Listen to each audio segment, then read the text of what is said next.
Greetings, everyone. I am Pete Pardo from Sea of Tranquility. Welcome to pick number 4, day number 4 of my 31 favorite blind buy albums of all time, right? So you guys know the whole criteria for this. This is an album that you saw in a record store or somewhere where you buy your music. Whenever it might have been. Could have been 50, 60 years ago. Could have been 50 days ago, right? It doesn't really matter. And you saw that album cover or CD cover, cassette cover, 8-track, whatever it is. And maybe you knew the band, maybe you knew who they were, maybe you didn't. But you saw that cover, you're like, I don't know what that album's all about. I don't know what kind of music it is, or maybe I've heard of the band, I haven't heard of the band, but I'm going to buy it because that album cover just kind of pulled me in, right? That's what we're trying to get at here. So today we're going to talk about one of probably it wasn't the first, but probably one of the early instances where I saw a album cover that had a great live shot. We did one a couple days ago with the Genesis album, right? Of a guitar player. And I was like, ooh, that looks amazing. And then the back cover was probably even more amazing. Live shots everywhere. I had no idea who the guitar player was. None whatsoever. I mean, in this instance, I had never heard of this person. Had no clue. And I was like, I think I bought it. Was it in the cutout bin? I don't know if it was in the cutout bin, but it was probably like $4 or $5.99, $4.99, $5.99, maybe $6.99. I don't know, something like that. Whatever records cost back in like 1970. This was probably 78, I would think. And I brought it home, and I was completely hooked. And it became probably my first like guitar hero that I really got into. How's that for a blind buy, right? You know, the first kind of blind buy album of a guitar player's album, someone you never heard of before, and you take it home and you're like, yeah, this is absolutely killer. And it's still a favorite album of mine to this day. It's a live album. Gee, no surprise there. And he's still one of my favorites, and the guy's still going strong at like 80 years old, right? This album was released in March of 1976. Recorded at the Stockholm Concert Hall in Sweden on February 3rd, 1975. Released on Chrysalis Records. I'm talking about Robin Trower Live. Yeah, right there. This is a little BGO 2-on-1 with For Earth Below, which was actually the tour that this was recorded for. And interestingly enough, I always thought having this album, you don't find this stuff out till later on when the internet comes and you get all these factoids about all this stuff. But I always thought, you look at that album cover and, he's sitting there playing in front of a giant stadium, probably like, 40, 50,000 people. And you're like, oh, yeah. So I always had this vision in my head listening to this album growing up that Trower and the band and the Power Trio were playing in front of thousands and thousands of people. And then, later on, you find out this was recorded at the Stockholm Concert Hall in Sweden that holds not even like 1,800 people.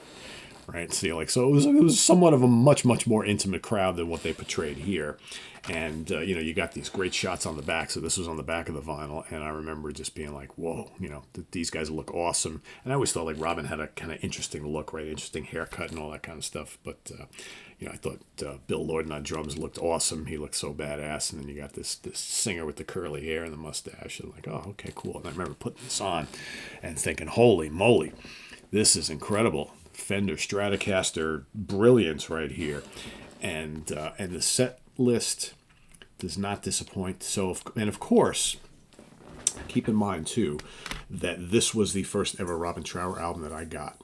So when I heard this, these are all my first experiences with Robin Trower's music. I don't remember hearing Bridge of Sighs or anything else before this at all. So to me, this was like, okay, well, this is a great set list. It's a single album, it's only 41 minutes or so, but absolutely perfect. And then after I got this, I started to go investigate the Robin Trower catalog. And then I got like Bridge of Sighs and Twice Removed from Yesterday and For Earth Below. And then, you start to get a little bit more experience with the music. I start to listen to radio a lot more. And all of a sudden, you find out that Bridge of Sighs, the title track to that album, is a radio staple. And then you start to put the pieces together and you're like, all right, well, why is Bridge of Sighs not on here? why is like Day of the Eagle not on here, right? You start to, you don't, I don't remember spending all that much time worrying about it back then, but as the years kind of start to get on, the more I went back to this album, I was kind of like, yeah, this is a great album. Man, it could have been better if they would have put some other stuff on here. Then, like I said, when the internet age comes around, where you start getting other thing, I remember getting the King Biscuit Flower Hour recording, and I'm like, well, that stuff is on there. It's from the same time period. It's like, then you realize that they probably shortened this up to fit on a single album. And again, you're trying to focus on the songs from the album that they're touring. But to me, I never understood. All right, maybe Day of the Eagle you can kind of get, but Bridge of Sighs should have been on this from the beginning, from the get-go. But what is on this, right? So it starts off with Two Rolling Stone, which is just amazing. I remember the first time playing this album, and again, I bought it in Record World in Middletown, New York, in the Orange Plaza Mall. And again, just happened to be going through the tees. I don't know what else I was looking for. In those days, I didn't know a hell of a lot about anything. So I just was looking for stuff in general and looking to see what grabbed me. Because, back then, it's like, so I was a 12-year-old kid, maybe listen to a little bit of radio, AM radio, but not really listening to a lot of rock radio yet at that point. Probably that's right around that time. My parents always had the radio playing, but they played mainly AM stuff. Was I buying magazines yet at the time? I don't really think so. I was still in my comic book phase, so not really buying rock magazines yet. So again, I'm just going through album racks in the stores and just whatever looks interesting and cool, I would jump on. And so I took that chance on this. And I remember bringing it home, putting it on my turntable, and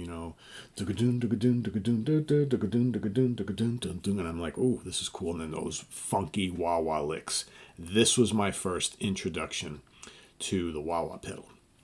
So at this point, I'm not yet playing guitar. I started playing bass first. That was coming real soon because I remember I got turned on to playing bass from listening to Paul McCartney and Wings. I became an enormous Paul McCartney fan. Loved his bass playing. So that's probably right around this time, or close. But I hadn't yet started playing guitar yet. And after I started getting into this album and this guitar player, Robin Trower, that's when I really got the bug to play guitar. This is the guy that inspired me to want to play guitar. So I may have had, by this point in time, I may have already had that bass. I had one of those kind of like Gibson SG basses. I forget there's a term for it. I don't remember what it was called, but it was a knockoff. It was like a Court or something like that. And I was kind of like, I want to do this. And I remember getting a hold of like a cheap Strat copy. It was an awful shape at like a flea market and or a yard sale or something like that. It was a terrible guitar, but I remember getting that and getting a little tiny amp, and I remember saving up my allowance money or work money from doing side things and stuff like that, yard work and stuff like that. And I remember buying a used Crybaby wah-wah pedal from this local music store that I eventually started taking lessons at.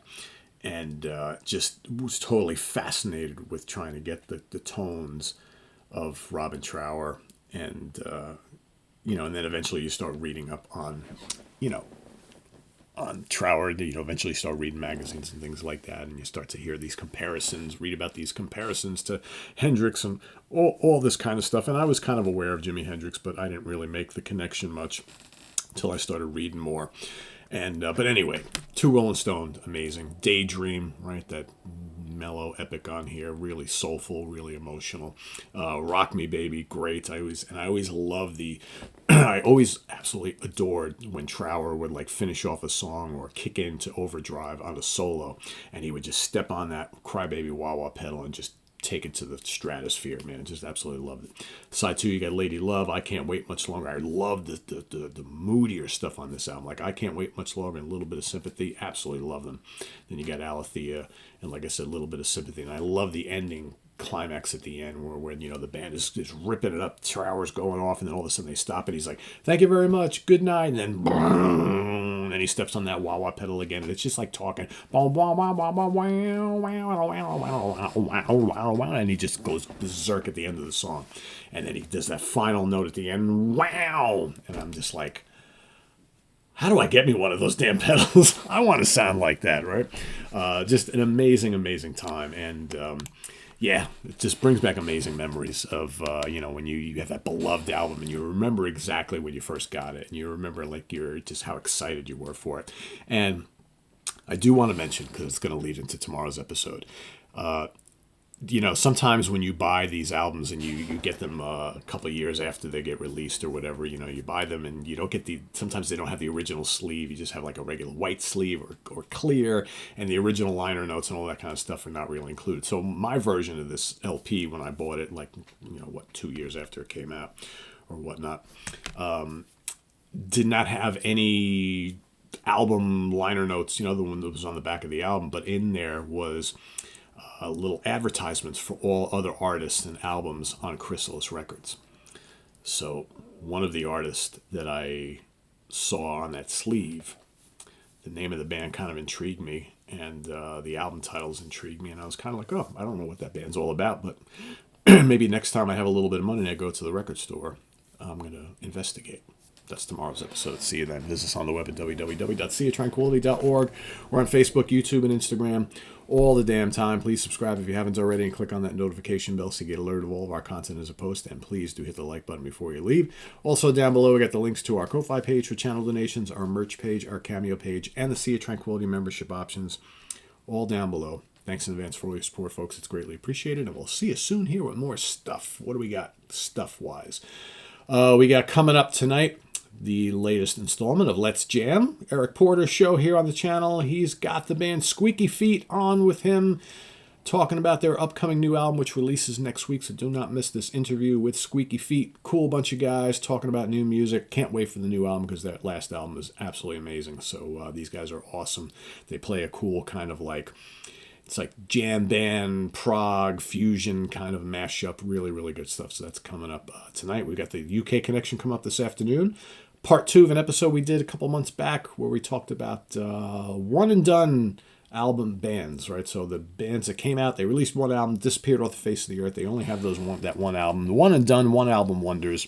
We've got some more favorites to talk to you about. That's coming up this afternoon, 2 p.m. Eastern Standard Time. And then tomorrow, ranking the albums of Artful Dodger. Grant Arthur and I are going to rip apart this catalog, rank it as we like it. That's coming up tomorrow. I also should have for you, hopefully tomorrow evening as well, the latest episode of Talkin' Jazz. So again, I've put together a whole list of some of the early jazz guitar pioneers. Wes Montgomery, yes, is one of them, right? Django Reinhardt, right? We got a handful of guys who were kind of the early ones on the scene. Charlie Christian, there's a whole bunch of them. I'm going to be kind of talking about them, their style, and some of the albums you may want to go investigate from them. So that's the next episode of Talkin' Jazz coming up tomorrow as well. So stay tuned for all that. I am Pete Pardo. Thanks for watching, everybody. Have a good one. Bye-bye.